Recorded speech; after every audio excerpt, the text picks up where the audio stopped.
Amor a los enemigos.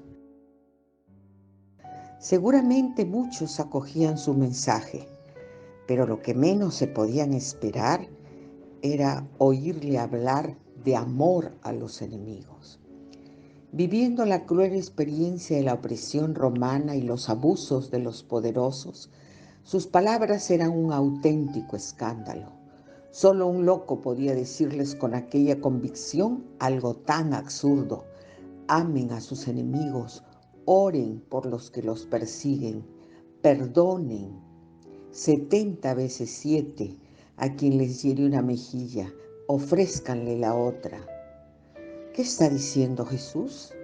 ¿A dónde los quiere conducir? En tiempos de Jesús nadie dudaba de la fuerza violenta de un Dios para imponer su justicia, vengando a su pueblo de sus opresores. Solo se discutía cuándo intervendría, cómo lo haría, qué ocurriría al llegar con su poder castigador. Todos esperaban a un Dios vengador. Todo invitaba en este clima a odiar a los enemigos de Dios y del pueblo. Era incluso un signo de celo por la justicia de Dios. Jesús comienza a hablar en un lenguaje nuevo y sorprendente. Dios no es violento, sino compasivo. Ama incluso a sus enemigos. No busca la destrucción de nadie. Su grandeza no consiste en vengarse, castigar y controlar la historia por medio de intervenciones destructoras.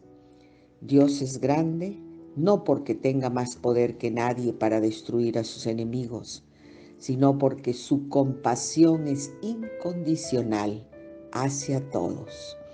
Hace salir el sol sobre buenos y malos, manda la lluvia sobre justos e injustos. Dios no retiene su sol y su lluvia. Los comparte con sus hijos e hijas de la tierra sin hacer discriminación entre justos y culpables. No restringe su amor solo hacia los que le son fieles. Hace el bien incluso a los que se le oponen. No reacciona ante los hombres según su comportamiento. No responde a su injusticia con injusticia, sino con amor. Dios es acogedor, compasivo, perdonador. Esta es la experiencia de Jesús.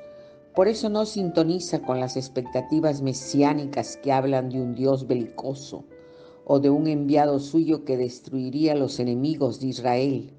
Jesús elimina dentro del reino de Dios la enemistad. Su llamada se podría recoger así: no sean enemigos de nadie, ni siquiera de quien es su enemigo. Paréscanse a Dios.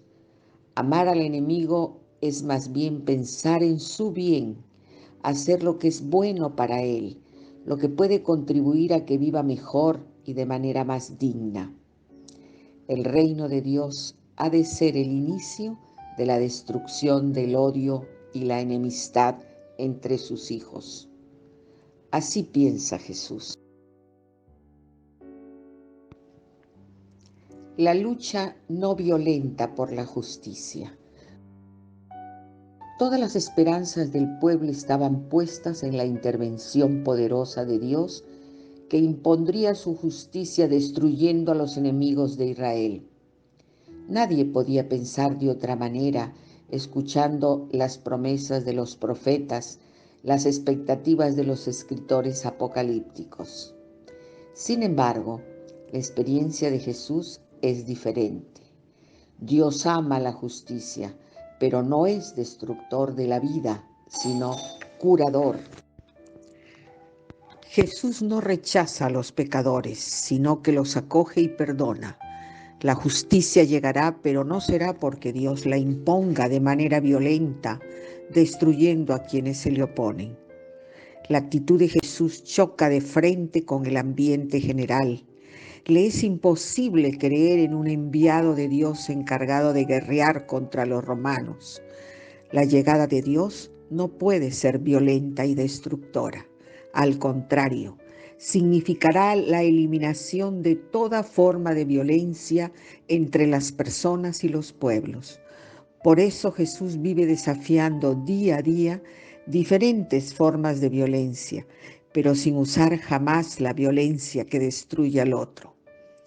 Lo suyo no es destruir, sino curar, restaurar, bendecir, perdonar.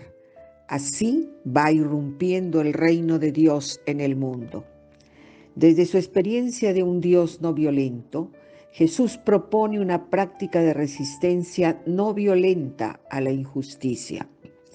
Lo que hay que hacer es vivir unidos a ese Dios cuyo corazón no es violento, sino compasivo. Sus hijos e hijas han de parecerse a Él, incluso cuando luchan contra abusos e injusticias. Su lenguaje resulta todavía hoy escandaloso. Jesús no da normas ni preceptos, sencillamente sugiere un estilo de actuar que roza los límites de lo posible. No resistan violentamente a alguien que es malo con ustedes. Cuando alguien te abofetee en la mejilla derecha, preséntale también la otra. Al que quiera pleitear contigo para quitarle la túnica, dale también el manto. Y al que te obligue a andar 1 milla, vete con él 2 millas. Jesús anima a reaccionar con dignidad, creando una situación nueva que haga más patente la injusticia y obligue al violento a reflexionar y tal vez a deponer su actitud.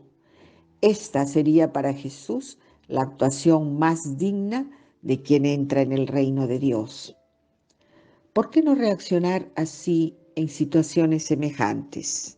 Si alguien te quiere arrebatar la túnica interior con la que cubres tu cuerpo, despréndete también del manto que llevas encima y entrégaselo.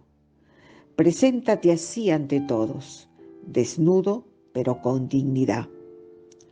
Supongamos que en algún momento soldados al servicio de Roma te obligan a transportar una carga a lo largo de 1 milla. ¿Por qué no te muestras dispuesto a continuar todavía otra milla más? Los dejarás desconcertados, porque según la ley romana está prohibido forzar a nadie más allá de 1 milla. No será una gran victoria contra Roma, pero mostrarás tu dignidad y tu rechazo a su justa opresión. El reino de Dios exige organizar el mundo no en dirección a la violencia, sino hacia el amor y la compasión. Seguramente Jesús no pensaba en una transformación mágica de aquella sociedad cruel que tan bien conocía. Pronto podría experimentar en su propia carne el poder brutal de los violentos. Jesús piensa en hombres y mujeres que entren en la dinámica del reino de Dios con un corazón no violento para enfrentarse a las injusticias de manera responsable y valiente, desenmascarando la falta de humanidad que se encierra en toda sociedad que se construye sobre la violencia y vive indiferente al sufrimiento de las víctimas. Estos son los auténticos testigos del reino de Dios en medio de un mundo injusto y violento. No serán muchos, solo unas minorías capaces de actuar como hijos e hijas de Dios, del Dios de la compasión y de la paz. No parece que Jesús esté pensando en grandes instituciones. Sus seguidores serán semillas de mostaza, pequeño trozo de levadura, pero su vida casi crucificada será una luz capaz de anunciar el mundo nuevo de Dios de manera más clara y creíble. Un momento para orar. ¿Te consideras de verdad un discípulo, una discípula? ¿Qué razones tienes para afirmarlo? ¿Consideras que tienes algunos enemigos? ¿Qué te han hecho? ¿Cómo sientes el mandamiento de amarlos que expresa Jesús?